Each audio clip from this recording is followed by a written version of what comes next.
Hai, bertemu lagi dengan aku Faye. Lama banget gak ketemu ya. Gimana kabar kalian?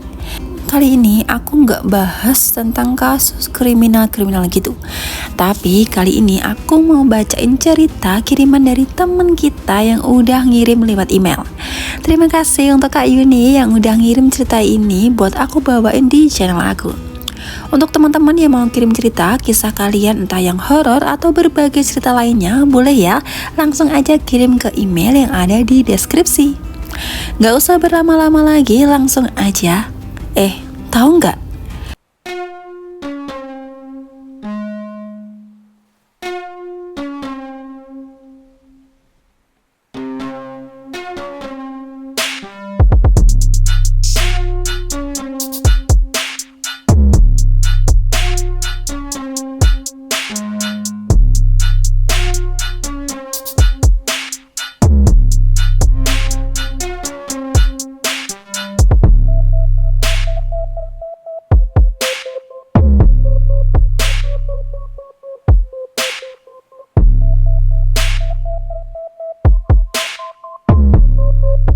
Untuk nama wilayahnya, Kak Yuni minta kalau nggak disebutin secara spesifik.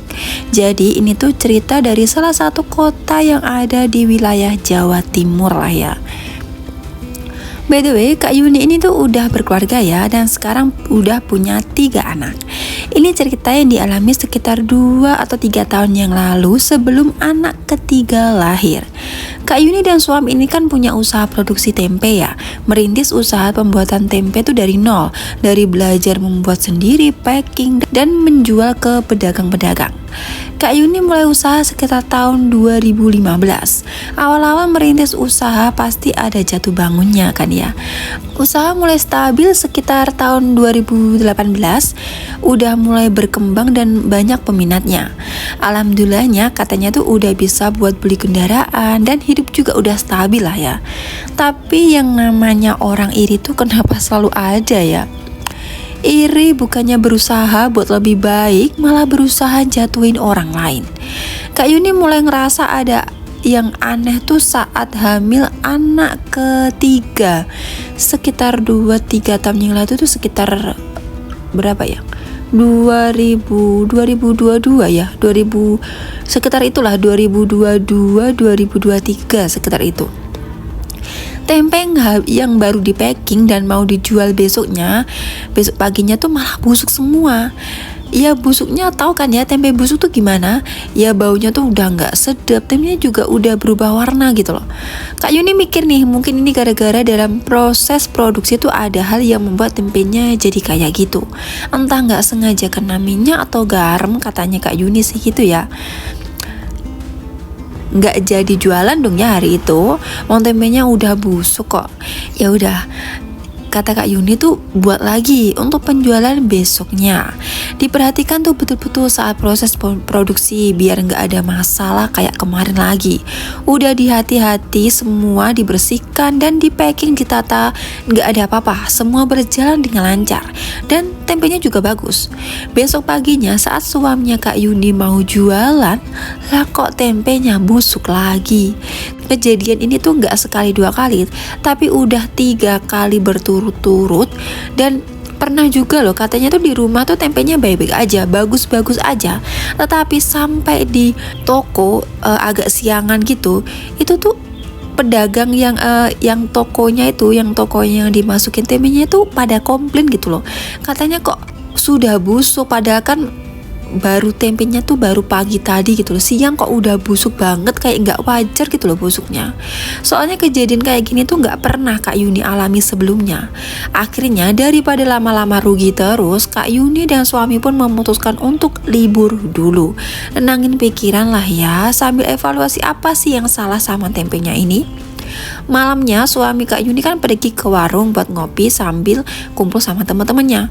Suaminya Kak Yuni cerita kalau tempenya tuh aneh beberapa hari ini, nggak kayak biasanya, dan baru pertama kali ini juga merasakan yang kayak gini. Terus salah satu temennya tuh nyeletuk, paling awakmu digewong. Maksudnya tuh mungkin kamu dibuat orang, ya kayak dikirim guna-guna atau santet gitu loh, biar usahanya tuh hancur. Terus disarankan datang ke salah satu toko adat yang ada di kota Kak Yuni itu buat tanya-tanya dan cari solusi. Terus saat pulang ke rumah, suaminya Kak Yuni tiba-tiba bongkar tempat pembuangan air di rumah. Tempat pembuangan airnya tuh ditutupi cor-coran yang bisa dibuka tutup gitu loh. Saat dilihat ada bungkusan di dalamnya, terus diambil dan dibukalah sama suami Kak Yuni. Bungkusan kain putih kayak kain kafan, terus di dalam tuh ada rambut, paku dan kayak gitulah ya. Bingung dong Kak Yuni, siapa yang naruh di situ? Kalaupun anak-anak nggak mungkin juga, soalnya cocoran itu tuh berat gitu loh. Nggak mungkin kalau anak-anak tuh buka cocoran terus dimasukin atau gimana tuh nggak mungkin gitu loh. Dan itu bentuknya dibungkus rapi gitu loh sama kain warna putih. Setelah kejadian penemuan bungkusan itu, Kak Yuni dan suami bekerja buat tempe seperti biasa. Dan hasilnya semua lancar. Tempenya juga bagus seperti semula, nggak ada yang busuk dan penjualannya pun lancar seperti dulu-dulu. Singkat cerita, lahirlah anak ketiga dari Kak Yuni. Seneng dong ya semua, diadain syukuran untuk kelahiran dan untuk bayinya. Setelah beberapa bulan jualannya lancar tanpa kendala, tahu-tahu tempenya busuk lagi, terulang lagi. Ditambah anak ketiga Kak Yuni itu bagian wajahnya kayak bersisik agak basah-basah gitu loh. Maaf ya sebelumnya, baunya juga agak ada arus-arusnya gitu loh, kayak kata Kak Yuni sih gitu. Kayak amis gitu loh, maaf ya sebelumnya ya. Udah dibawa ke dokter, udah dikasih salep, air mandi juga udah dibedain, tapi nggak kunjung sembuh juga. Sering rewel dan nangis juga tiap malam. Entah karena itu mungkin cekit-cekit gitu, nahan sakit atau gimana juga nggak tahu ya. Anak kedua Kak Yuni juga sering ketakutan kalau lihat pohon di depan rumah. Di depan rumah Kak Yuni kan ada pohon beringin tapi kecil gitu loh, ukurannya nggak besar. Lah anak Kak Yuni itu kan sering ketakutan kalau lihat pohon beringin itu. Pas ditanya bilangnya tuh hitam besar gitu. Entah itu bayangan dari pohonnya sendiri atau gimana, Kak Yuni juga nggak paham. Soalnya Kak Yuni tuh kalau lihat tuh juga nggak ada apa-apa, ya biasa pohon gitu aja. Rasanya tuh nggak karuan katanya Kak Yuni. Lihat anak sakit, usaha juga ada masalah. Dan akhirnya suami Kak Yuni datang lagi ke toko adat yang dulu. Dikasihlah air, disuruh nyiramin keliling rumah. Katanya sih dikirimin lagi dan kena ke anak Kak Yuni yang nomor 3 juga. Nggak tahu itu memang benar atau hanya kebetulan saja, tempe Kak Yuni juga berangsur-angsur membaik lagi. Anak Kak Yuni yang ketiga itu pun juga berangsur sembuh. Sisik-sisik yang basah-basah tuh di pipinya itu semakin kering dan sembuh total. Padahal nggak dikasih obat-obatan lagi. Alhamdulillah banget ya. Kak Yuni juga percaya nggak percaya sih ya, tapi gara-gara kejadian tempe busuk itu agak menggoyahkan usahanya sih katanya.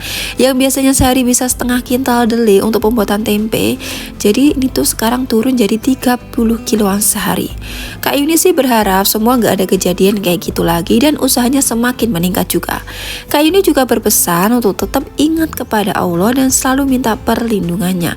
Dan untuk yang sedang mengalami masalah yang sama, semoga cepat terselesaikan. Itu tadi sedikit cerita pengalaman dari Kak Yuni. Terima kasih Kak Yuni untuk ceritanya. Semoga lekas pulih kembali usahanya ya, amin. Untuk kalian yang mau kirim cerita horor atau cerita lainnya, bisa nih langsung kirim aja ke email yang ada di deskripsi ya. Terima kasih udah nonton dan see you next video. Bye bye.